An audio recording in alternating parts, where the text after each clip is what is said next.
Still spinning here. Okay, let me pull it up on for our Facebook friends as well. The Over wheels are on, spinning in here somewhere.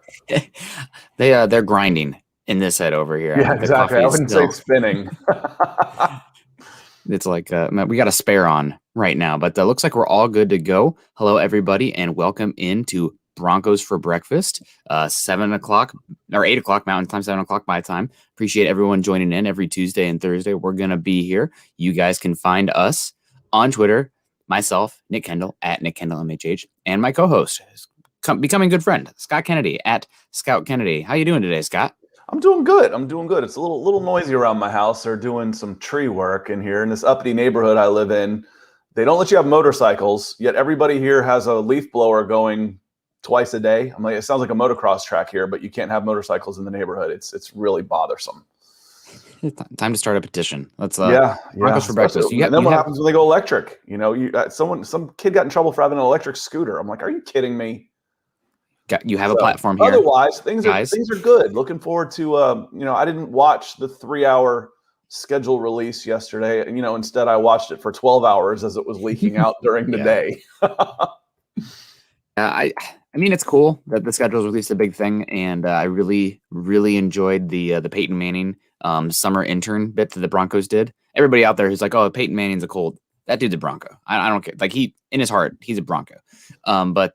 Yeah, no, man, it's I feel like I can't get as hyped for the schedule being released with how it's kind of like just slowly released, but it's still fun to go through it after it's all released, right? Like the pageantry of it. I don't need that. The schedule being out, excited about that. It's a 17-week schedule. I mean, it's an 18-week schedule, but 17 games. It's hard to get too up and down about any one thing when it can change so dramatically with the parity in the league. The team that was 4-12 last year could be, 11-5 this year. So you don't know. I mean, and yeah, there's some interesting things that I want to look forward to. And that's one of the things that we can talk about. I want to go through the Broncos schedule. I want to go through some predictions. I already went through mine. I already have a win-loss here by week. And then, take a look around the AFC West, because I think there's some really interesting things going on around the AFC West, and then some matchups that you might want to look forward to early on. And I want to hear from everybody else too. What are you looking forward to? Because everybody plays fantasy football. You're all looking around the rest of the league. And then let's talk a little John Kuhn, Aaron Rodgers comments. Obviously, I think we'd be remiss if we didn't hit that. And then put in your questions in there. We'll let the chat dictate a little bit of what we want to talk about here this morning too. Absolutely. The draft is still percolating. There's still stuff to talk about there, roster building, et cetera, et cetera. So let's get into it. Follow us at Huddle Up Pod. Follow us also at Mile High Huddle. And guys, if you are enjoying the content that's coming down the wire here, go check out Scott's YouTube page. He's not just here on Mile High Huddle. He also has his own YouTube page, dropping down a bunch of good content there. Former draft prospects. You can look and see what he said before the draft, just so there's no hindsight bias there, right? It's that moment. It's his opinion. So he was Kyle Pitts didn't love him at 4, but you can go see what he said about Kyle Pitts before the draft. Now he's the biggest Kyle Pitts in the world. He's got that number 8 tattoo on the shoulder. No, I'm just kidding. But follow Scott on YouTube. Also, I'm going to drop his sub in the chat for everybody to follow as well. And before we really get going, I also want to say hello to all the beautiful people joining us this morning. We got Cam Wirtz saying hello, everybody. Good morning, Broncos country. Sebastian coming in here. Good morning, Broncos country. Jason O'Neill on the mend with that arm injury, a mile high five. Oh, careful, Jason. You got that arm injury. You can't be mile high fiving too hard. Broncos country. Hope everyone is well. We got Brent Weber coming in here. Good morning, everyone. JD saying Salt Lake City into house. You ever been to Salt Lake City, Scott? I have not. Oh, yeah. It looks like a beautiful place. When Urban Meyer, the first time I went skiing was when I was 30 years old, and I went up to Park City. So I went through there. And Urban Meyer was coming out of Utah, and they're like, well, he's going to look for a bigger job. I'm like, I don't know. You pay me $1.5 million to live in Salt Lake City where I can get up to those mountains all the time. I'm going to be a Ute. Yeah, Chad lives in beautiful country. I love Salt Lake. I need to get there. I got a buddy who is a pharmacist out there. So hopefully at some point. Cam Wirtz saying, what's up, everybody? Piano player. Hello from Munich. Hello, Guten Tag over here. And we also got, Swing McLeod saying it sounds like his homeowners association. Yeah, that's annoying. I'm renting. There are a few things more petty in life than an HOA. There's too many people with not enough to do, and boy, hopefully y'all have never had a bad one. Mine's not bad. They just have rules that I don't particularly agree with, but they're not overly picky. And we got Albert Knoppers coming in, another across the pond over in the Netherlands. Stephen Barr saying good morning, or go Broncos for breakfast. Good morning from Scotland. Hit those thumbs up, man. We're loving all these Ireland European people. There's some Ireland people in here too. Also, we got some Israel in the house. Everything here. We got Dom coming in saying good morning to Nick and Scott. Thanks for this awesome podcast every Tuesday and Thursday. Listen to you while I'm at work. Thanks, buddy. Broncos for life. Like it up. Well, thanks, Dom. That means a lot. I'm glad I can annoy somebody else besides my wife for some hours of the day. She appreciates that too. Raymond in the house saying good morning from Gainesville, Florida. Malcolm, one of my favorites in the house. Hello from Ogden, Kansas, home of the Wildcats and my wild grandchildren. And we got Malcolm coming back in here with the super. Which team will fall the farthest this year? I also want to say hello real quick to Ann. Good morning, Nick and Scott. I love Ann. Ann always brings great content, good comments. And Ophir. Nailed it. Remembered the name. Hello from the chaotic people here in the Middle East. Hashtag state of being. So yeah, we wish everybody to be safe, but Ophir for sure. Be safe. Be safe. Yeah. I know Middle East is a big place, but still be safe out there. Yeah, man. Every day. Take care of yourself. But Malcolm coming in here, taking care of the grandchildren out there in Kansas. Malcolm, you have to let us know when you're heading back up to Alaska. I think he's in Homer, Alaska, but don't quote me on that. Which team will fall the furthest this year? From Malcolm Brown. So this isn't just a schedule question. Obviously, the schedule does matter, but a team that has lost a good bit from this past season to this season. So do you have any off the top of your head, Scott? I think the Falcons are one of the teams that could bounce back the most. Well, we'll see. Their defense is still needs a lot of work, and we'll see what the team does with the offensive line. But the team that could fall the furthest, I was looking through the 2020 schedule because the strength of schedule isn't what just because someone was good last year. There's circumstances. Yeah. Like we said last week, give me a data point, and then let me go and find why. And a data point that I thought was extremely interesting was the Cleveland Browns last year were 11-5 with a minus 11 point differential. 11-5 with a minus 11 point differential. Now, for comparison's sake, the Atlanta Falcons were 4-12 with a minus 18. So you've got some good fortune you're going your way. Either that or you won your close games, you got blown out in your losses. But if you're 11-5 with a negative point differential, some things really went your way. Does that balance out in the next year? I would watch. Plus, it's Cleveland. You can never bank on a Cleveland franchise to do what they're supposed to do. So I'd keep an eye out for the Browns. They're doing things the right way, but Cleveland's cursed. I was born there. I know. I can say this. But a minus 11 point differential on an 11-5 team with a strength of schedule that's going to take a tick up playing in that division, watch out for the Browns. Yeah, absolutely. That's a good one. I just think this Browns roster is so talented. Second year in that Stefanski scheme. I do think they are a team that is, just because of what you said, I don't know if they're going to take steps forward record-wise, but I could see them normalizing a little bit. It's kind of like Justin Herbert last year had like astronomical, crazy numbers under pressure. But historically, we know that the numbers under pressure from a quarterback fluctuate greatly year to year. It's just not a sustainable statistic. When you see one guy do it one good year, and you can't be like, oh, he's great under pressure. It tends to regress. And Nick, another team, what are the Packers were 13-3 last year. They're team turmoil right now. Yeah. I mean, they could be a team that falls off a cliff depending on how things fall. No pun intended. How things fall over the next couple of weeks. Going into the season. So the MVP is unhappy. That's not good for a 13-3 record. Man, I can't believe nobody has said this in the comments yet. We got Jason saying, morning, the Titans and Saints over on YouTube. Oh, guys, also, if you are joining us on YouTube today, make sure you subscribe, like, and share. Don't just check out Scott's channel and subscribe, like, and share his. Subscribe, like, and share a Mile High Huddle as well. If you're liking these shows, keep the lights on in here for us. My team, which I felt like was probably the most obvious one, is the Pittsburgh Steelers. They are a team that were in cap trouble this year. They really did not add very much to this team in free agency. And then they went out in the draft and brought in Najee Harris, which is a good year one play. Like bringing in Najee Harris is a good year one play. But last year, James Conner wasn't terrible. The issue was he was running his head against a brick wall. They're obviously feeling the effect of losing Mike Munchak for that offensive line.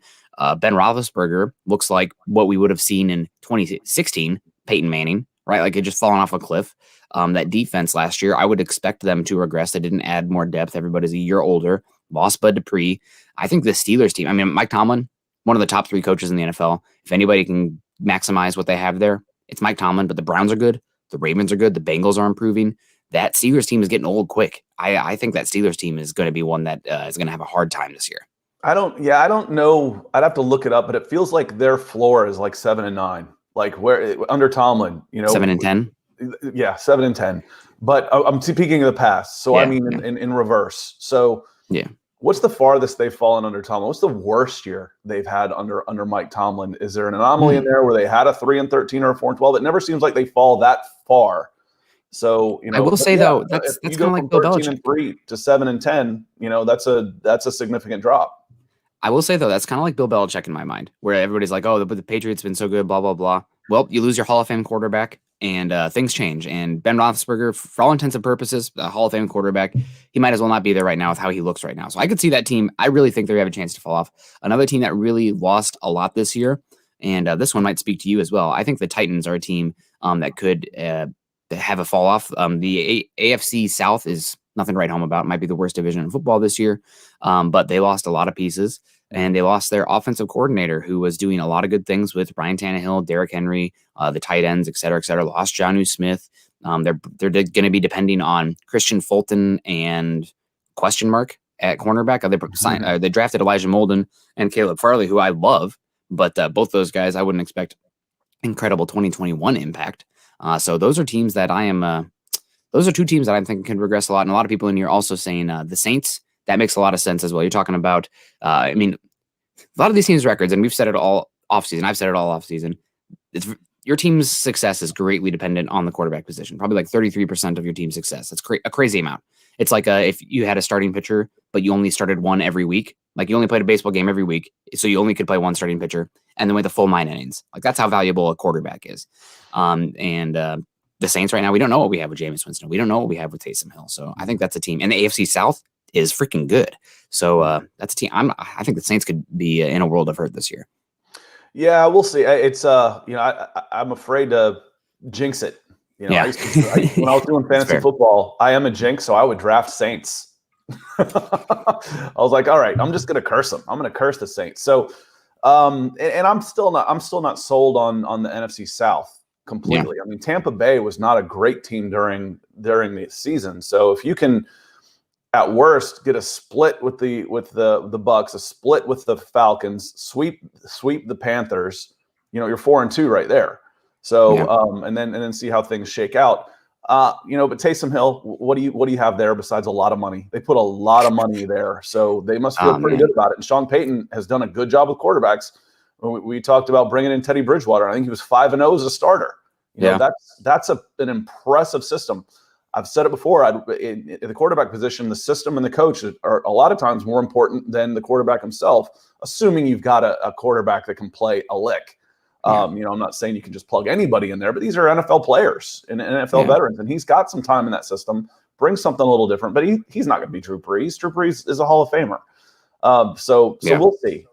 We will see how that shakes out. But good question, Malcolm. Appreciate the super and spending a few minutes talking about that, because it's going to be somebody always falls hard, right? Yep. And you see teams, they can fluctuate greatly. Like you had the 49ers go from one of the worst teams in the NFL, picking top 2, I guess, Nick Bosa, the Super Bowl the next year. And this past year, the wheels fall off again. And they end up picking 3, but they earned the 12th pick. So let's say hello to some more people in here coming in on Facebook. JR Whitehead, how you doing, JR?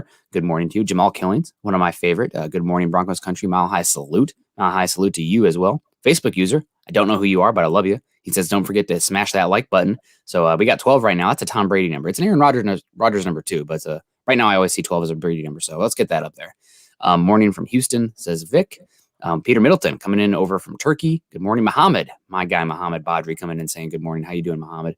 Good to see you in here. Kareem Gomez, another one of my guys out in North Carolina, bought my tickets to Jacksonville game last night. Can't wait. Kareem, brother, you got another ticket? I'm coming down. No, that'll be fun, man. Broncos have it. We should definitely get into the Broncos schedule here. We got Richie Rich coming in here. Nick Scott, super glad the show is sticking around at work. But it's my birthday today. Go Broncos, everybody in the chat. Wish Richie Rich a happy birthday. He definitely deserves it. Works hard and always a big fan as well. So make sure you guys reach out and wish him a happy birthday. So I think it's time to say hello, or it's time to kind of go through the Broncos schedule as well. Obviously, we're kind of taking you covering the Falcons, I covering the Broncos. This is building the Broncos. We're going to talk Broncos in here, but Glenn coming in from Melbourne, Australia as well, saying good morning. Already? He's. I always get confused when we start talking international date lines. Yeah, it is tomorrow. Oh, we got the birthdays coming in right now. There we go, man. Great. Good job, guys. Call to action. And we got Talvin saying he bought his tickets to the Giants game last night. I know somebody else who bought Giants tickets as well, so that'll be fun. Good time, I guess, to talk some Broncos. So opening up at the New York Giants, it is a 2:25 Mountain Time schedule there, so it would be 1:25 my time. I'm so stuck on Central Time from growing up that all the times still don't make sense football wise for me. But that's fine. I mean, watching my Iowa Hawkeyes kick off at 9 a.m. it's almost a religious experience. Like it's almost like coffee in hand, maybe something a little harder, and having a good time. When I lived out in LA, I called that West Coast church. Yeah. Sunday mornings, you go into the bar, you're having breakfast and watching football. West Coast church. Yeah, absolutely. So the Broncos opening up at the Giants, that's a game where they definitely could win. It's a revenge game, right? Pat Shurmur going up against his former team. But I think the real storyline is Drew Lock versus Daniel Jones. And I've seen some discourse pretty recently about battle of two busts. I do think it's important to talk about Drew Lock and Daniel Jones' context of draft slot. Drew Lock going 42nd overall. He's not a bust. Like you're comparing him to like guys like Bryce Petty, Christian Hackenberg, Brian Brom, Deshaun Kaiser, Pat White, like second round quarterbacks. Good luck. You're not, it's a scratcher ticket for being a quality starter. Drew Lock at 42, not a bust. Franchise quarterback, to be determined. Yeah, Daniel I almost Jones think at 6 it's in overall. the top 10. Even out of like if Mac Jones doesn't succeed, well, you got him at 15. That's okay. You probably could have done better with that pick if he doesn't succeed. But it's, to me, when you're drafting a quarterback in the top 10, he needs to be a franchise guy. And if he's not, then we can start using the B word. But, I wouldn't use that for Drew Lock. What were your expectations? He's a second round guy. What were your legitimate expectations for him? That he's going to come in and be a Pro Bowler? Maybe not. No, that's not a battle of two busts. Yeah, no. And in the last decade, there have only been 4 quarterbacks, I would say, of quality that have gone on to become franchise quarterbacks drafted outside the first round. You got Russell Wilson, Dak Prescott, Kirk Cousins, and Derek Carr. So you're rowing uphill. It's a hard ask for a second round quarterback. If anything, Drew Lock has had decent return value for a day 2 pick at quarterback. Doesn't mean he's a franchise. Do we call Kirk Cousins a franchise quarterback? He just screams journeyman to me, but I guess that's what happens when you get traded once. Then it's real easy to keep moving around a lot. That, is he a multi-time Pro Bowler? I haven't. He doesn't strike me as that, but he might be. He might be one of those sneaky guys. He was really good last year. I have some buddies who are Viking fans, and they have a hard time with him. But if you watch the Vikings last year, Kirk Cousins is not the problem. I think he had one of the highest EPAs per play, hitting the ball down the field, pretty good in that Kubiak West Coast offense. Granted, handing it off to Dalvin Cook doesn't hurt, and Justin Jefferson doesn't hurt. But last year, the Vikings' issue was their defensive line. They couldn't stop a nosebleed, let alone a rushing attack. So that's I think Kirk Cousins is underrated. Man. They can be tricky, especially living up high in that dry air in the mountains. Yeah, that's true. But so at the Giants, I think this is a sneaky game. I think the Giants will be favored just because of the Giants being at home. They got a good defense. They have an okay set of weapons, but this is a game I think the Broncos definitely could win. Road game, first game of the year. I penciled it in as a loss. I'm ultimately very conservative. And if you switch them, it's a 55-45 game to me. And I mean by, percentages, not points, even though that's kind of where the point tallies seem to be going these days.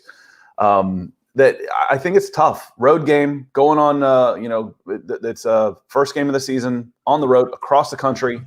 That I penciled that one in as an L, but I also put in my next column, I put S next to it. That's a swing game. That's one that could go either way for me.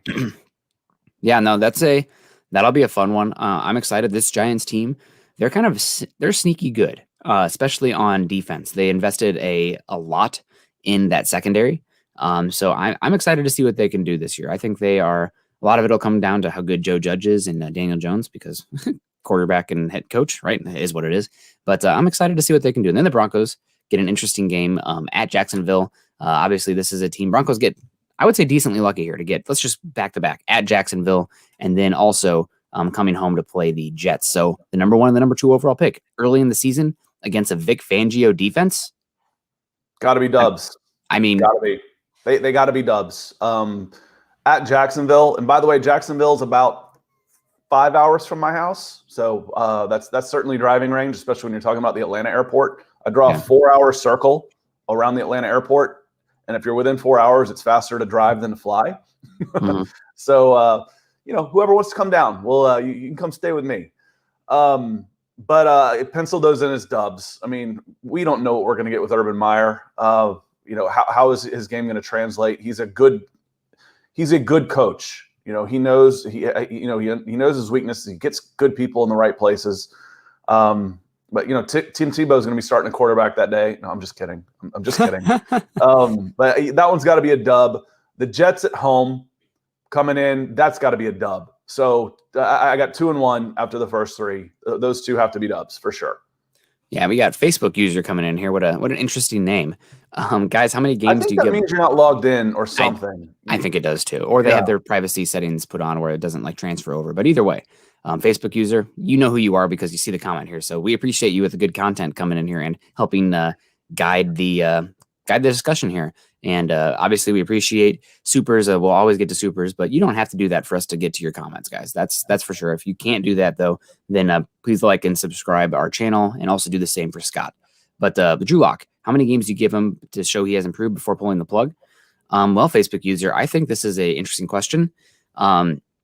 If I don't think it's a guarantee that they give Drew Lock any games. They're going to have a camp battle. It's 50-50. And if Drew Lock is turning the ball over like crazy, they're going to go with Teddy Bridgewater. Teddy Bridgewater was brought in not only to raise the floor of the room, but at some coach's request. This team is really emphasizing not giving the ball away this year. They cannot win football. The offense, simply put, is not good enough to give the football away like it did and win football games. They're not scoring enough points. They're not electric enough to turn the ball over like they do and win football games. So if Drew Lock is throwing the ball away to this good back seven or good defensive backs in training camp, how many games is Drew Lock going to get? None. But I think if it's close, they're going to give the nod to Drew Lock. It's just if Drew Lock is not improved, still struggling getting off his first read, et cetera, it's going to be Teddy Bridgewater. And that's I agree with you, Nick. That's what I was going to say. Is you're not bringing in a rookie that you're grooming behind him. Where the clock's ticking on Drew Lock. Where the guy in waiting you want to be the starter. No. You brought in a veteran as an insurance policy in case Drew Lock isn't getting it done, and that's going to be decided early. That's going to be decided real early. So. To echo what Nick just said, he's not going to be given anything. He's going to have to earn it. And if he doesn't earn it, Teddy Bridgewater is going to be the quarterback. Yeah, and I see this people like saying, well, Teddy Bridgewater, 11 interceptions last year. He's not really a safe quarterback. But in context of your current quarterback who led the NFL in turnovers per play, that's any improvement there is an improvement. And this team's identity is good weapons, but a hardcore two-headed monster running back group and defense. And in order to win football games like that, you simply can't turn the ball over. You just can't do it. And the Panthers fired their coach for a reason. They weren't a good team, and it wasn't all on the quarterback. Cam Newton elevated that team for a long time, and papered over some cracks. And when he was gone, when you lost, the guy whose nickname is Superman, it made a difference. When he started not playing as well, the cracks in that team started to appear, and the Panthers they're not very good. I'm not going to judge Teddy on what he did with. I'm more impressed with what he did with the Saints, stepping in early and going 5-0 and taking care of business. And every year he should be getting a little bit stronger. Coming off that injury, even mentally, it should go behind you a little bit more and more. So, again, nothing's going to be given to Drew Lock. He's going to have to earn it. Yeah. Yep. No, that's we got Peter coming in here over in Turkey. The management trusts Teddy. The locker room likes Lock. A lot of the locker room likes Lock. It's not for everybody. I will say that. It seems to point to Teddy. I mean, we're going to find out, right? Like we're trying to prognosticate what's going to happen, but you still have training camp, preseason, et cetera, et cetera. This is going to play out. We're going to have more information, data points to make a more informed decision on. So let's not get too far ahead of ourselves here. And also, there's still that looming cloud that is Aaron Rodgers. So we will see what happens. And I do agree. Who? AR12? Ophir is saying Drew Lock does not equal Paxton Lynch in both talent and attitude. Lock has the work ethic. Yeah, and Lock's not out there playing or skipping last one in, first one out kind of guy going out playing Fortnite or whatnot. He's working hard. It's just, Tim Tebow worked really hard. Sometimes it just doesn't translate. And I'm sorry, I know this is a narrative, and this is going to be me being the old crotchety old man, get off my lawn. It's not a bad thing that Drew Lock is working with Peyton Manning this offseason, but I just get I guess I'm a curmudgeon. These offseason tropes, every single year, this guy's the strongest he's ever been. Oh, the second year in the scheme, he's going to take off. How often does that actually lead to anything? I mean, it's not a bad thing that he's working with Peyton Manning, but how much did Peyton Manning working with Brock Osweiler, Jim Sorgi, et cetera, matter? I mean, Peyton Manning doesn't just like touch Drew Lock and transfer his power. Like, it's not like we're not playing Space Jam here, where they're transferring the powers and touching the football. So I don't know. I mean, it's good for Drew Lock. It doesn't hurt, but am I putting any weight in it? No. No, I should have been born in Missouri because I'm a show me. Don't tell me. Just show me. I don't care. We say when we're dealing, coaches lie so much that they don't call it lying. They call it coach speak. That's how much they lie. And the last thing you're going to find out about anything is what they say publicly. Mm-hmm. And when you've got someone who is incentivized, like an agent, for their client to do well, what's he going to say? He's coming to work with me and he's gotten worse. No, they're not going to say that. So, I once had a dad of a recruit tell me one time, why do you have him listed at offensive tackle? I'm like, well, he's 6'5", 260 pounds and runs a 5'4". He says, well, his trainer told me he ran a 4'8", so that's pretty legit. Like, you mean the guy that you're paying to make him faster is telling you that he's faster than I am? I don't care how fast he is. You might want to listen to me. Yeah, I always have to pay attention to where that stuff comes from, because the narrative matters, right? Scott, we got Richie Rich coming in here saying, Scott, are you trying to say there is bias? Really? So it's not even bias. It's who has what to gain. People don't. Like I said, people lie so much when it comes to this stuff that they don't call it lying. It's coach speak and trainer speak. It's nonsense. In advertising, what do we call it? Puffery. Puffery is illegal. We're the best. Yeah. The best deal in town. You're allowed to do that. It's the same thing. It's not even. It's just flat out lying. Yeah. I mean, you see it with the draft as well. Like, these teams coming out of the draft saying, "Oh, we got the number one guy on our board," when they were picking 20th overall. Like, no, you did it. Every single team walks out with the players that they exactly wanted. Every single guy we wanted. It was amazing. Wow. So did all other 30 teams. That's great. Yeah. You guys are awesome. Yep. It's you have to be able to understand that a lot of this is keeping fans engaged, keeping fan optimism high, and that's great. But some of it's state sponsored media, right? Like, if you want access, you pay to play, and if you step on the wrong toes, you're going to lose access. So you just have to keep that in mind. I think Pat McAfee kind of had a little bit about that the other week, talking about the Packers and the Packers spinning the narrative to start to turn Aaron Rodgers, or the fans, against Aaron Rodgers.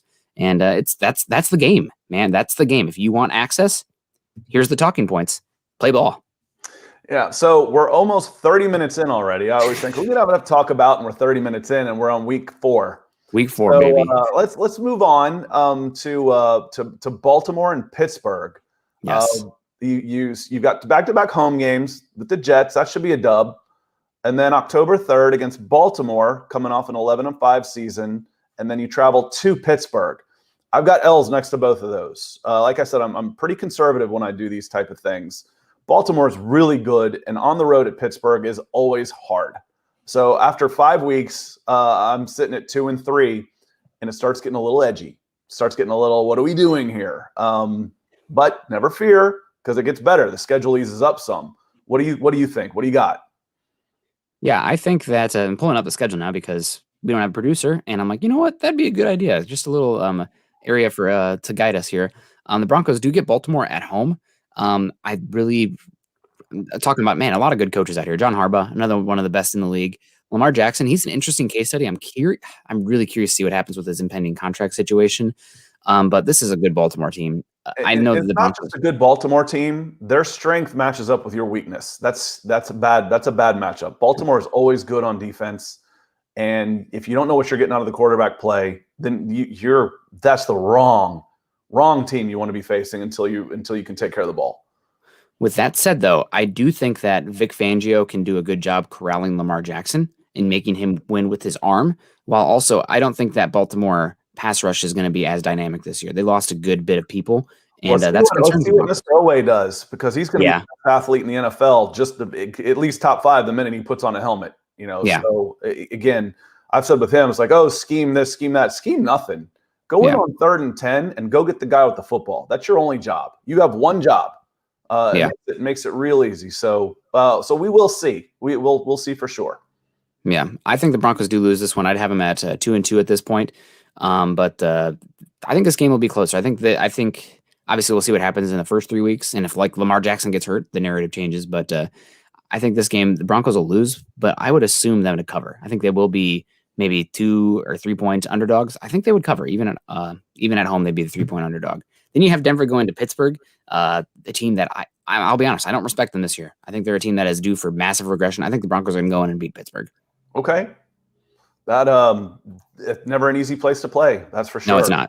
It's not. Someone earlier had said, is the AFC, is the AFC West the toughest division? I still go AFC North right now. I mean, I still think it's really the toughest division. So you're sitting 3-2. I got 2-3. When we open up divisional play against the Las Vegas Raiders in the reverse fixture last year, I'll use a little soccer talk. The Raiders won in Denver 32-31. Does that sound right? I think that does sound right. Yeah. Okay. Well, I put this one down as a dub. So let's see, how much better are the Raiders going to be? And the other team should be definitely and the Broncos should definitely be better. So we're looking at 3-3 and things are on the upswing. So I would actually have them at 4-2 here, because I haven't beaten the Steelers as well. But speaking about coming late to the party, it's okay, man. Sykes coming in with a $20 super over on YouTube. Sykes, we appreciate you a lot. Really getting the party didn't start until you walked in, buddy. Here, well, thank you. Now it's a party. Yeah, now we're going. I need to get a double shot. It's just a bunch of guys standing around. A bunch of us standing around saying, "What are we going to do till Sykes gets here?" And then, oh man, see, the party did start. Sykes, look what you're doing. Kyle Wielden coming in, $10 super over on YouTube. Good morning from South Dakota. Great stuff as always. Well, thank you very much, Kyle. We appreciate this. We're still in the early phase and we're kind of reaching the off-season drag coming up here, but there's still plenty to talk about, obviously. And, showing us the love like this, Chad will remember to set up our streams before we're supposed to go live. So that's always a good thing. Not to razz Chad too hard. I like to give Chad a hard time. He's a great guy though. And we're both, that's obviously how we are connected here. So want to give Chad a shout out. I know he's got a lot on his plate with another kid on the way right now and everything going on, but man, he's built notice at that point, I can't speak to it. Like one child, it's exponential at start. There's an exponential curve. Like 2 kids isn't twice as much work as 1 kid. It's like 4 times as much. But by the time you get to 3 and 4, that curve's got to flatten out. So 7 kids is only this much more work than 6. Kind of a sigmoid kind of thing going on here. If we're going to be really nerdy. And then they're old enough to start helping you out. Yes. So it should come down just a little bit. But no, that's awesome. Yeah, absolutely. So I have the Broncos right now at 4-2. Then you have a tough game with we got DBA coming in. The best part of waking up is the Broncos in your cup. I really like that. That should be. Did you come up with that? You didn't steal that from anywhere, I'm sure. The DBA coming in here. Are you that young that you don't know where that's from? I know what it is. Okay. I know what it is. I do drink local coffee because I'm in Seattle and I'm an absolute pretentious butthole. But yeah, I think that's still their slogan. Is it Folgers? I'm not. Yes, it's Folgers. Yep. Yeah, it's not Maxwell House. The 2 that have been around for 100 years. I think they still use it. It's been around for 50 years at least. We use Folgers for some stuff. I got to decide what we're taking backpacking. I got a French press for our coffee, our backcountry stove, because I need my coffee in the morning. Otherwise, I'm going to be not fun. So had to figure that out. But back to the schedule here. Broncos at Browns. I think this Browns team is, you were talking about them being due for some regression due to that statistic. I agree with you. But I think this roster is immaculate. They have the best offensive line in football. Baker Mayfield is a good quarterback. I think he's another guy who's going to be really interesting to see what happens with that second contract.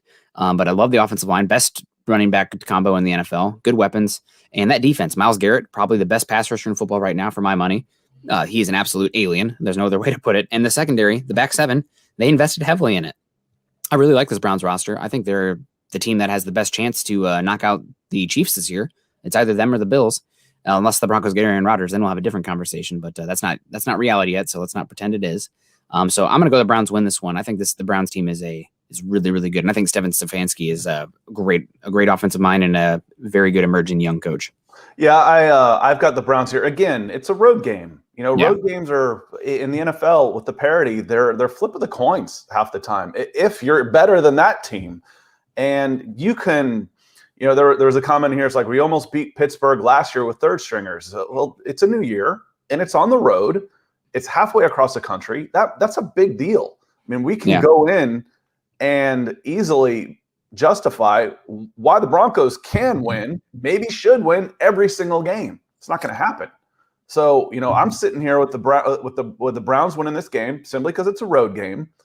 Again, but that could be an S. Put an X next to that one. That's a swing game possibly. Yeah. And Jeremy makes a good point. That's a short week on a road game. That's 4 days where one of those days is travel. And flying across the country in the high altitude, it takes it out of you. How do you get someplace after flying for 4 hours? You're just like, why am I so tired? And then especially, you've got to turn around and play on a short week. So I got the Broncos sitting at 3-4 after 7, and not panic, but concerns. The talk shows are starting to kick up a little bit. And, are we doing the right things here? And what about the quarterback play? Then the schedule eases up considerably. Considerably. I think the winning percentage last year has the Broncos as tied for the 27th in strength of schedule. Now it starts turning in your favor a little bit, and I got a string of wins coming here, and a lot of them after that, after a 3-4 start. Yeah, no, that's a good point. I have them at 4-3 at this point, but then you have the Washington football team coming in here, or whatever the heck they're going to be named, the Washington Armada, home game at home. I can't have the Broncos winning every home game and losing every away game. I think this Washington team is kind of sneaky. They have a good set of weapons. The offensive line is questionable, but Ryan Fitzpatrick played behind a terrible offensive line in Miami last year, and he did some things. And I think this Washington football team, Broncos go back-to-back weeks here against what I think could be the top two defenses in the NFL with the Browns and the Washington football team. Washington football team, best front seven in football. I don't think it's that close. They've invested so much in that front seven. They can win with 4. They can get pressure with 3. Chase Young entering his second year. I think the Broncos lose this game. The first team to 17 points wins. But I think this is a game that Denver does lose, and I get them at 4-4. I've got this one as a dub for the same reason I have some of these close games. And frankly, I don't trust the Daniel Snyder team at all. It's we talk about the Pittsburgh Steelers effect. Their floor is high. They don't really fall too far. But Washington, it's like who wants to be there? You never know. It's just a disaster of a franchise right now. That I'm going with the Broncos at home to push the record to 4-4. I want to make sure we say hi to Kyle, coming in from South Dakota, dropping a $10 super earlier. I don't remember if we said hello to him and thank you. Before that, it came in right on the heels of Sykes. And I've been all over the country. A lot of places in the world. I've never been to the Dakotas. That's someplace I've got to get to. I've been close. I've been up in Montana, but never to the Dakotas. So that's someplace I look forward to getting. I'm a big fan of space, and you've got a lot of it up there.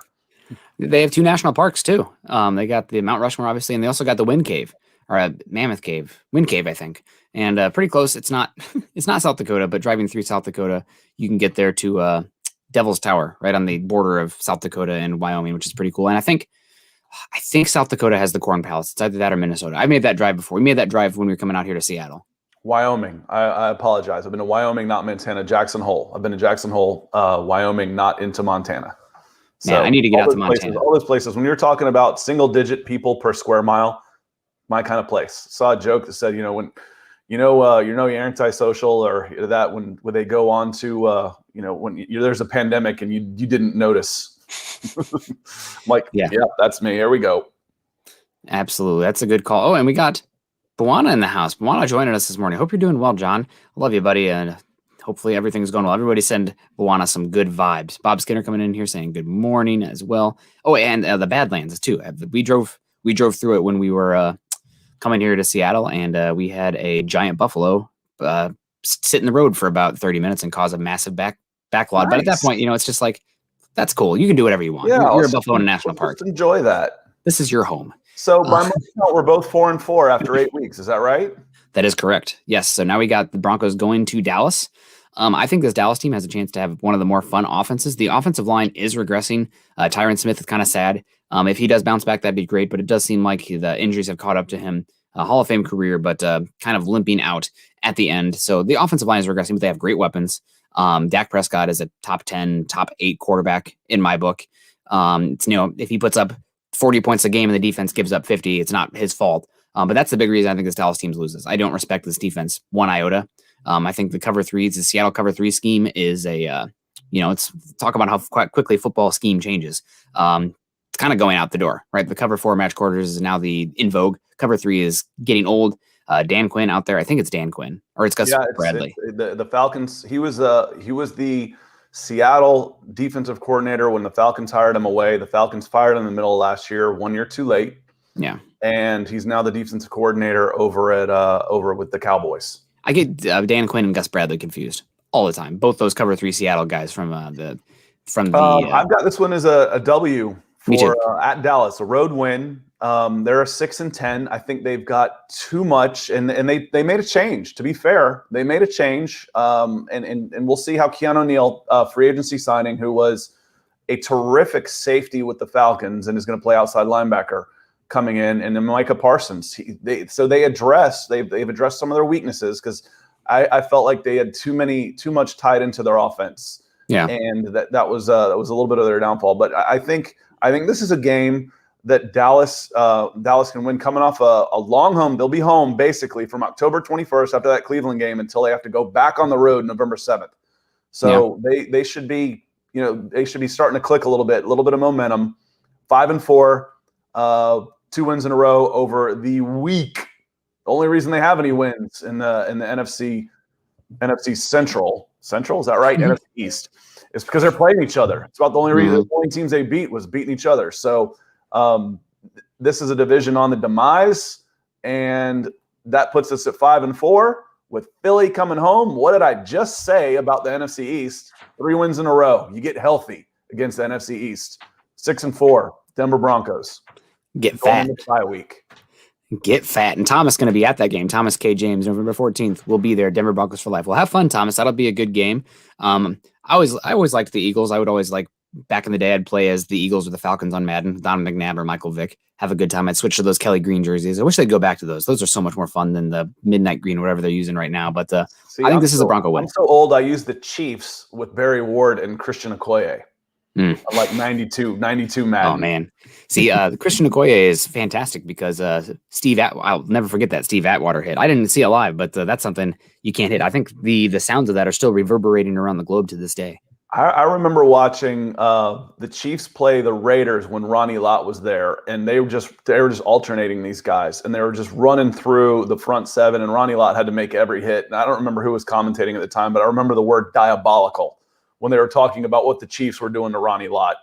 There were a couple of strong men. So coming to bye week, and then it starts getting serious with a little more divisional play, and the Chargers coming to town. What's interesting about the Chargers, if you look at their schedule, there's a legitimate chance that they could go over a long time. They could really go over for a long time. If you want to bring up their schedule, I can start reading it a little bit. But on the road at Washington, that's no gimme. Coming into Dallas is, I'll contradict myself a little bit. But Dallas, you don't know what you're going to get there for sure. If they've improved, they could definitely win on the road. Then you're at Kansas City. Then there's a divisional game, which can be toss-ups with Las Vegas. Then Cleveland's a really good team. At Baltimore. And then New England's coming in. And then you're on the road again. I mean, this season could end for the Chargers before it really even gets started. So how they navigate the early part of this schedule could really dictate how this game goes. You're going to know what you've got with the Chargers. Either they're packing it up and looking for next season, or they survived it and they still have a chance. It's going to be, again, they could be a 2-5, 2-6 team coming into this game, and they're thinking about next year already. So I've got this one as a win also against the Chargers, which pushes the Broncos to 7-4. Yeah, I think the Broncos are going to win this one as well. Last year was the crazy comeback win, where the Broncos probably shouldn't have won that game, but they did. And Ophir coming in here with the joke, saying, "You saying the Chargers are going to go Ophir? They're going to go my name, Scott." So good catch there. He heard his name, his ears perked up. And Trevor coming in saying, "We can't give them any help." That's correct. And Reese with some optimism coming in saying, "We are going to the playoffs this year." So yeah, I think the Broncos are going to win this one. Broncos at Kansas City though. I was at that Broncos Kansas City game 2 years ago where it just dumped snow, and my sister lives in Kansas City. She's a Packer fan, so I'm giving her a lot of grief right now, her and her fiance. But going to Kansas City games, love going to Arrowhead. Fun place to tailgate, good barbecue. But man, I'm getting so tired of losing to the gosh darn Chiefs. The Broncos have not beaten the Kansas City Chiefs since week 2, 2015. And that game, the fact they won it was a gift from Jamal Charles, who fumbled that ball, and Bradley Roby scooped it up and scored. So it's time. I think the Broncos might be able to beat the Chiefs here in that streak, but not happening this week. So the Broncos, I have them losing this game, going to 7-5. That's where I am too, 7-5. Yep. You know, it's a long shot to say you're going to go on the road and beat a 14-2 team that's playing in Super Bowls coming off of a 5-11 season. You know, it's going to be tough. It's going to be tough. It's not impossible. Obviously, anything can happen. I think the team that gave the Chiefs the biggest trouble down the stretch was a Falcons team just running out of ground ball, you know, who had lost a bunch in a row. So I'm sitting at 7-5 too. But now Detroit at home, Cincinnati at home. So now you're getting into an easier part of the schedule. Detroit was 5-11 last year. Should be better this year, but there's no guarantees. You're losing Matthew Stafford, but when you're 5-11, what good's your quarterback anyway? You need more pieces there. And then Cincinnati coming in. So I got back-to-back wins, which pushes to 9-5. I told you when you're sitting at 3-4, don't panic. Don't panic. The early part of the schedule is going to be tough. It's going to be tough. It eases up a little bit later. Yeah, I'm going to have them actually losing to the Bengals here. I think the Broncos are better than the Bengals, but you have the 3 divisional games after that. I think after beating the Lions, the Broncos will be feeling themselves a little bit, starting to maybe look ahead to the Raiders team that they had beaten before. So I think the Broncos are going to end up losing this Bengal game. There's always a game that they win that they shouldn't, and they lose that they shouldn't. I think this Bengals game I'm going to use that as the one. You know, it's kind of like when you're filling out your bracket, like, oh, I need a 14 seed to beat a 3 seed. Which one am I going to pick? Here we go. The Broncos losing to the Bengals in this one. Well, and maybe I'm maybe getting here. Maybe I start getting excited writing all these W's in a little bit because, you know, I agree with you when we're going to I'm at 9-5 going to Las Vegas, but I don't know. I just feel like they're a powder keg ready to explode. So either it wouldn't surprise me completely if the Raiders went 14-2, and it wouldn't surprise me if they went 2-14. You know, there's so much negative energy around them that if they can get it going in the right direction and get an us against the world Raider mentality, then it could go okay. But, you know, coming off all the criticism of the draft, the players start to doubt a little bit. And once that happens, you're sunk. So, you know, I've got another win here at Las Vegas, and then going to the Chargers, finishing up. Like I said, the Chargers could be done in week 7. They could be done. Yeah. They could be tanking this one. I'm not counting on it, but I think close games last year, this was 19-16 last year. The Chargers aren't that great, and they could be done for the season. That I got 11-5 going into the last week. So what's that? 1, 2, 3, 4, 8 out of 9. 8 out of 9 wins. Now that's really optimistic, but even if you call it 7 of 9, you're sitting at 10-6. Yeah, no, absolutely. I think the Broncos are going to, it's unfortunate, but I think they're going to get a little bit cold here at the end. I have them losing at Raiders, at Chargers. The Chargers might not be playing for much but pride at that point, but going on the road, it's never easy, even though that is a stadium that does not get packed up on here. And I think the Broncos right now, as they're currently constructed, maybe wilting a little bit here down the stretch, losing these 3 games in a row, Bengals, Raiders, Chargers. But I have the Broncos losing. It's just, I'm trying to work out the math here, guys. I have the Broncos losing to the Raiders and Chargers, but that's because they come home week 18. God, that feels so weird to say. Beating the Chiefs at home, ending that streak. So even though, obviously you guys can be upset with me predicting the Broncos losing to the Raiders and the Chargers there, I do have them beating the Chiefs. I think they could win. Gosh, I put in these last 3 games, 1.5 over and under. Could go 2-1, could go 1-2. If I had to pick one team to beat out of these guys, though, it's the home game, closing out the season, beating the Chiefs, ending that streak, and maybe, hopefully, knocking the Chiefs out of that 1 seed if they are that team. I mean, as long as they have Patrick Mahomes, they're going to be probably the favorite in the AFC, just as it's currently constructed. It sucks, but that's reality. I mean, they had to face it for years with John Elway in Denver, so turnabout's fair play, I guess. But that's just reality. When you have the best or a top 3 quarterback in the NFL, you're going to be good every single year. And Malcolm has the point right here where he's talking about what I was going to say is you don't know. I've got it as a loss, but I'm thinking that as straight up. Yeah. And if they're playing for the number 1 seed or to get into the playoffs because they fell back a little bit, you don't know what Chiefs team you could be getting in Week 18. They don't. It's a rivalry, so you're going to get their best effort, but you might not be getting 4 quarters of all their best players. Yeah. So I've got this one down as an L at home to the Chiefs to close out an 11-6 regular season. Is that optimistic? Man. Probably a little bit, but I don't think 9. I have to do the math now. 9-8 is out of the question, and that's what I have. 12-5 is out of the question. So should be a winning year is basically what we're looking at now. Are there any games that you've penciled on the schedule or that you're looking forward to, regardless of Broncos fan? Is there anything? And I want to ask y'all out there, based on the draft or anything that you're interested in from fantasy, what games are you looking forward to? Because week 1 for me, I'm looking forward to the Jets and Panthers. It's a couple of bad teams with a new quarterback traded away, so obviously that one sticks out right away. And then Tampa and the Patriots in week 4. Tom Brady going back to New England. Obviously, that one's going to be a little interesting. Week 2 for me, Chiefs and Ravens. Could be an early indication of that's a couple of heavyweights going at it early. So, how about you? What are you looking forward to?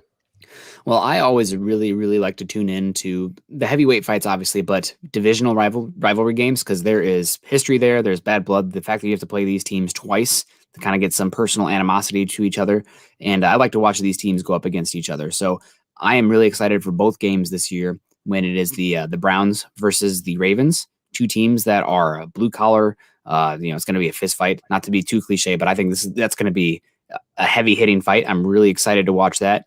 And also, I'm really excited to watch what the Bills versus the Patriots this year. Cam Newton last year was playing exceptional football until he caught the virus that circulated, and then the Patriots just kind of fell apart. But the Patriots last year had so many people opt out of the season. They spent a crudload of money in free agency to kind of get a instant offense, so to speak. And I think the Patriots have a chance to maybe retake the AFC East. But the Bills, ascending team. I love Bean and McDermott. Josh Allen, one of the top 7-6 quarterbacks in the NFL right now. You could see him regress some, but he's really talented. So I'm really excited for Bills, Patriots, and Browns versus Ravens this year. I think those are the games that no matter what, I'm going to be tuning into those football games. One more for me that I'm interested in is 49ers and Bears, because if I was sitting in that 49ers pick, I probably would have taken Justin Fields. Mm-hmm. And Justin Fields is going to think that they probably should have taken him too. So I think Justin Fields has a better chance of winning the starting position earlier than Trey Lance. So I was looking up that 49ers. I'm like, all right, who passed on these guys? And it's interesting to me that, we talked about the Patriots and Cam Newton, and I agree with you. It's the most pro-ready quarterback in Mac Jones, probably the least likely to start this season. Yeah. might be the least likely. So, because, I didn't necessarily agree with the pro-ready stuff. Trevor Lawrence wasn't be available, but for them, but, Mac Jones, is he the most pro-ready? Says why? I can point to Justin Fields for the same reason, and Zach Wilson certainly has more tools. He hasn't faced the same speed, but by week 18, As we move through this, it'll be a good time to get those rookie quarterbacks that we said for the Broncos. But I'm interested in watching. I'm really interested in watching Justin Fields. I think a lot of Broncos fans will be too. As a player that I know, a lot of Broncos fans thought this should be our guy of the future.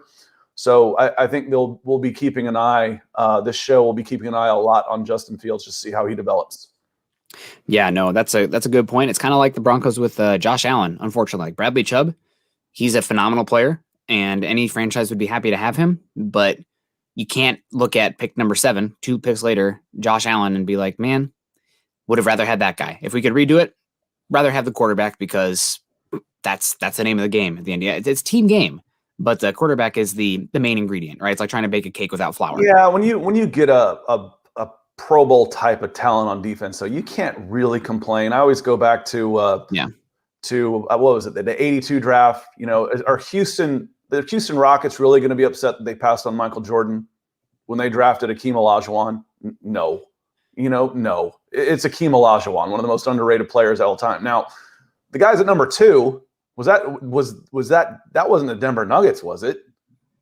Or was it Utah that took like Sam? I don't remember his name. Wasn't it Portland? I don't remember who it was now that I've forgotten. But I thought it was Portland. It might have been. You can look it up real quick, but you're not upset when you hit. You probably could have gotten the, but we got Bradley Chubb. It's like, it would have been nice to have Michael Jordan, but we got Akeem Olajuwon. It was Portland. They took Sam Bowie. Sam Bowie. Portland. There's just saying, and I want y'all to remember this, that the coaches use. It's not the guys you miss that kill you. It's the guys you take that can't play. Those are the ones that kill you. So you got a good player. So you didn't miss. You're not in trouble because you missed on Josh Allen, because you got a guy that could play. It's when you take guys that can't play, that's what'll end you. I agree with you to an extent, but I do want to push back a little bit, because that's better content. No, but that's this isn't First Take Out here with Skip Bayless and Stephen A. But you always have to be there at some point where, like Patrick Surtain, no doubt, higher floor, a safer pick to hit. But at some point you have to take the swing, right? You can't every single year be like, oh, I'm afraid that this quarterback, knowing the probability of them hitting, that if I miss on this one, then I'm going to be out. Okay, that's fine.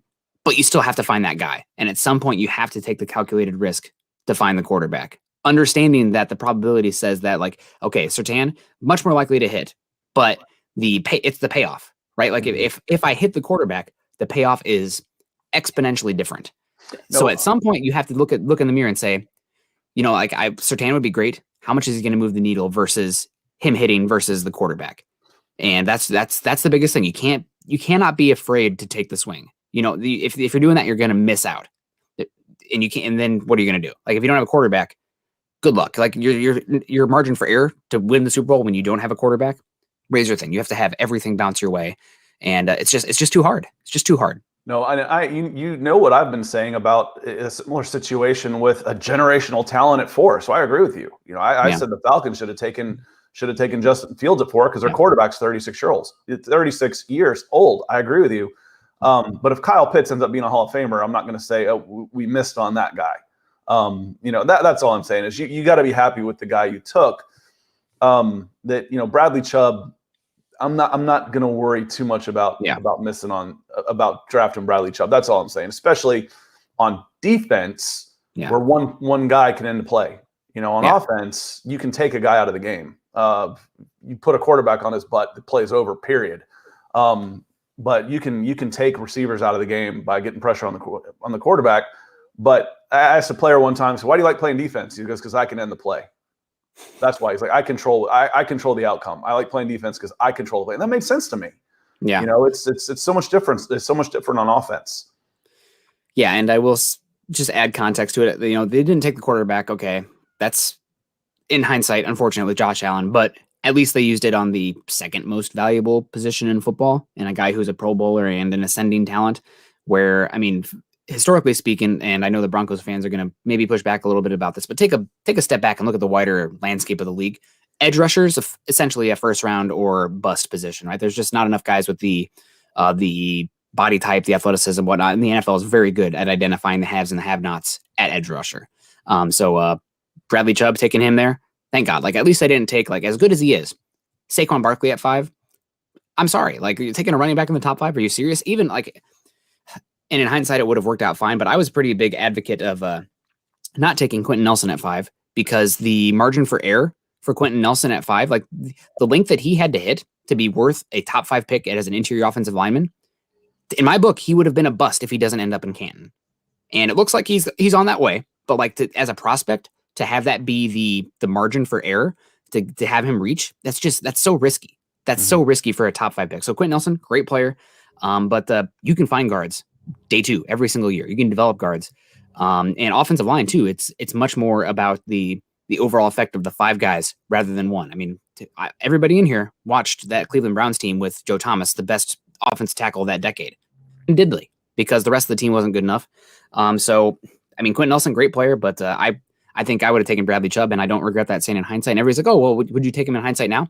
Let's see what these guys get paid. I'm really curious to see who gets paid more, Bradley Chubb or Quentin Nelson. It's ironic about that draft because that was long enough ago that the running back position had been totally devalued. But I said that Calvin Johnson should have been the number 1 pick and Adrian Peterson should have been number 2. Adrian Peterson, you say, oh, you're going to take a running back at number 2? Well, Adrian Peterson was different. There hasn't been another one since Adrian Peterson. The closest I saw was Leonard Fournette. Coming out. Leonard Fournette's the best running back that I scouted personally in 20 years. Adrian Peterson was coming in just before, right as I was getting into the business, so I don't want to count him. That's like cheating.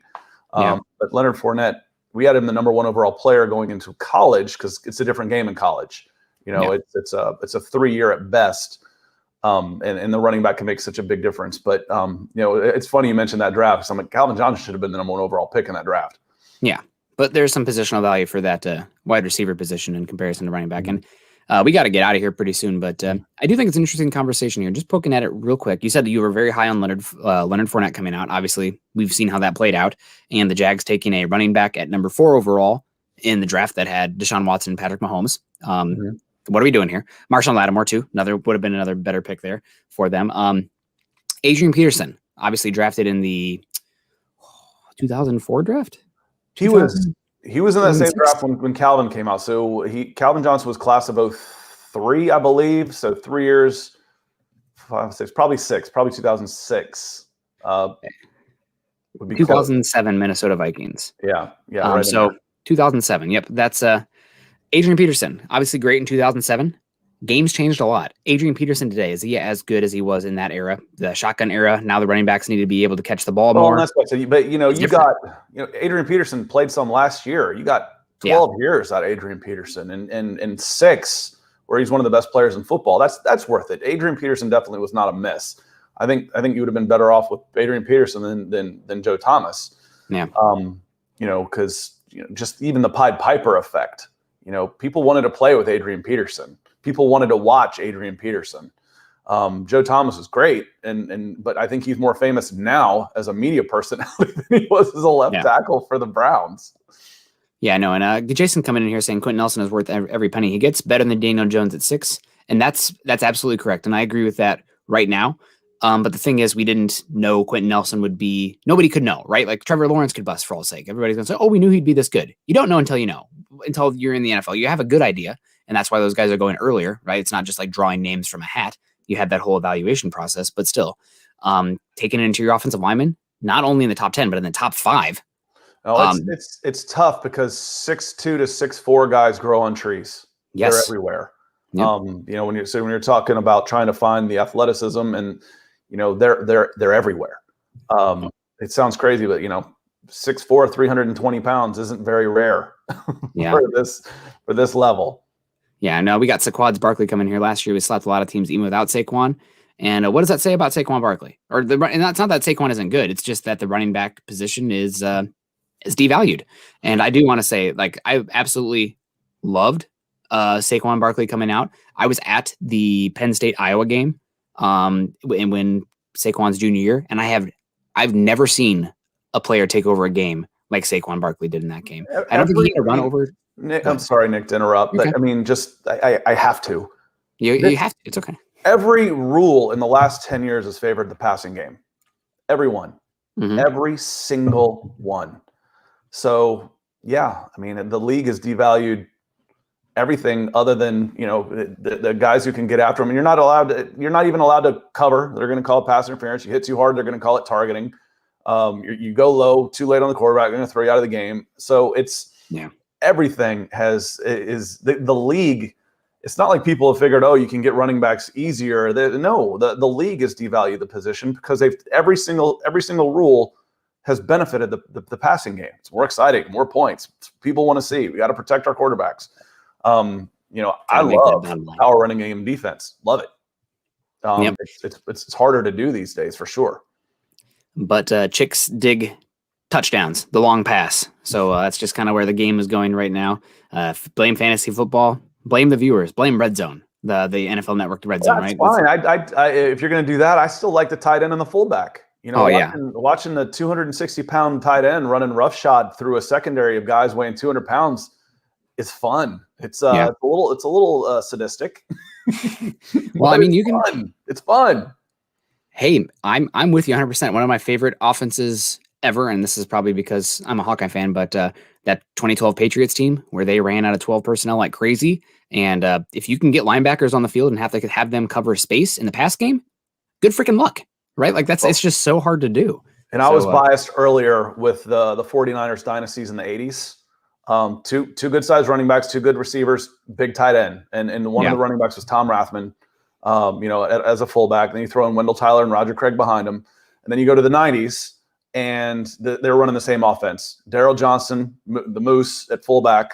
It wasn't Novacek at the time. I can't remember who the big tight end was for the Cowboys. But they had 1-2 running an I formation. Alvin Harper, Michael Irvin, two giant receivers, good running game, good quarterback, good defense. And they won about 10 Super Bowls between them. All of a sudden, the tight end and the fullbacks aren't any good anymore. Well, thank you. If we can thank the Patriots for anything, it's bringing back the tight end. So that's about the only thing I'm going to thank them for. University of Iowa, tight end, you baby. Let's go. Nah, but I'm from the South, Miami. Come on now. Has been. Brevin Jordan didn't do much. Greg Olson's been retired for a bit. Jimmy Grant, Winslow, the 90s. Oh, I don't want to talk Kellen Winslow. He's that's player though. Yeah. I'd go. Greg Olson, was he Miami? Because I was thinking Jimmy Grant. He was Miami. Yep. Come on now. Basketball. Jimmy Grant basketball. Yeah. But we got Squads Barkley here. I just want to get on this comment here. More general football. Then we got to get out of here. Give Daniel Jones one more year if he struggles again. Yeah, he has to go. As Buwana says, right? He said somewhere. He says, "Yeah, that sounds familiar." Which yes, it does. It sounds like a lot of what the Broncos fans have been saying. However, I will give hats off to a Dave Gettleman here. He did something that George Payton did not do. Took that trade back, accumulated assets in 2022. So the Giants are actually in a position where if Daniel Jones is not the guy, they can be aggressive next year. Go get the guy. 2 first-round picks in your back pocket, whether it be going out and getting a free or trading for a veteran quarterback or going out and being aggressive to move up for a quarterback. You have the capital. You've bought in. You've the high table buy-in for that high-stakes poker game, which is acquiring a quarterback. They put themselves in a good position there. The Broncos did not. Patrick Surtain will have to be great. That's fine. And we got Peter coming in here. Nick, can't read my stars question. If not, it's time. If not this time on Tuesday would be nice. Peter, drop it in right here. Juana's going to have to show me what's up here because I am not sure exactly how to get to the stars from the StreamYard side of things. So if you drop it in right here, that'd be great. But thank you very much for the stars. We appreciate it. It's just trying to figure out how this works out. I'm scrolling up and I found the one that says, we got the best defender on the board. If he becomes another Champ Bailey, then nobody will say anything. Well, yeah, that's for sure. Champ Bailey was special. So, we'll get back to that one. I don't see it either, bud. Apologies. Yeah, I don't. Honest to God, I do not understand how the stars work. So, Peter, if you will, I'm waiting for you to drop it in the comments here, just like you do normally. If not, that is okay. You can at me on Twitter or send it to Buwana and we can get it up here soon. But I guess I'm going to start doing the readout because I got to get going. But if you drop it in the comment section here, Peter, then we will 100% get to it because we obviously appreciate our friends over there in Turkey. But that's going to do it for Broncos for Breakfast this morning, guys. We appreciate the heck out of you. Thank you for joining us. We'll be back again next Tuesday. And I'm going to need you guys to bring the energy and maybe send some coffee my way because I will be coming back from 13 miles hiking out of the center of the Olympic National Forest, and then after that, or National Park, and then after that, a 4-hour drive back to Seattle. So I'm going to be running on fumes, but nothing wakes me up like Broncos for breakfast. Hopefully you guys are enjoying that as well. You can follow Scott and myself on Twitter at Nick Kendell MHH and at Scott Kennedy. And Peter says, let's do it on Tuesday. Peter, I don't know if you're on Twitter or anything, but make sure that you get it to us so that way we know where it is. That way I can just pull it up instantly.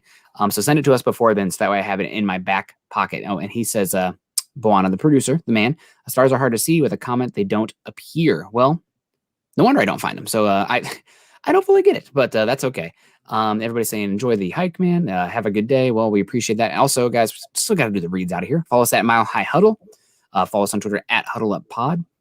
Number one thing you guys can do to support us. Number one thing, if you're enjoying the content here, please go to our YouTube page, subscribe, like, and share. It helps us get to new listeners. It helps us broaden the brand and get more people out there. And that goes the same also for Scott's page as well. If you guys go to YouTube and follow Scott, subscribe to Scott's channel. He is trying to get to those 1,000 subscribers. I think he's got to be getting close, but we're every single like, every single subscription inches us that much closer. I'm going to drop the auto sub in the chat. If you click that link, that'll take you to it as well. Also, guys, we want to give a shout out to all of our supers today. Kyler Wielden, we got Sykes, we got Malcolm Brown in the house, we got Mike 556, and Peter with the stars. Yeah, Peter as well with the stars. So appreciate all you guys for helping us keep this going, right? Like this, we're doing this for fun. It's a lot of good time to talk football here, but it does not hurt to get that help there with the super chats and everything. And Chad, bottom line, Chad, you want to make sure that he's seeing the love for us as well, so that we can keep this going. But Scott, what do you got plans the rest of the day? Are you going to go join your neighbors with the cacophony of chainsaws and whatnot going on out there? We'll see. It was cold. It was in the 40s here this morning. You're more likely to have 90s in May than 40s. So I might got baseball practice a little bit later. Might watch a little Manchester United Liverpool this afternoon, and then get ready for a baseball tournament weekend, and then ready for Broncos for breakfast next week. Well, man, that'll be great. Hopefully we'll have some more Broncos news. We didn't even get to the Bobby Massey stuff, but is what it is. Also, Ann making a good point here. Great show, guys. Smash the like button on your way out. We're at 29. That 29 just does not, at least on my end, does not sit right. So we got to get to that Terrell Davis 30, right? That 3-0 just looks that much better, although I do like 29 in baseball. Chris Carpenter, probably my favorite baseball player ever. I always love a good pitching battle, a guy who can go out there and do that stuff. But appreciate all you guys. Stay safe. Have a great rest of your Thursday. Enjoy your weekend. And we will see you all next Tuesday at 8 o'clock Mountain Time for another episode of Broncos for Breakfast. Stay safe. Love y'all. Go Broncos.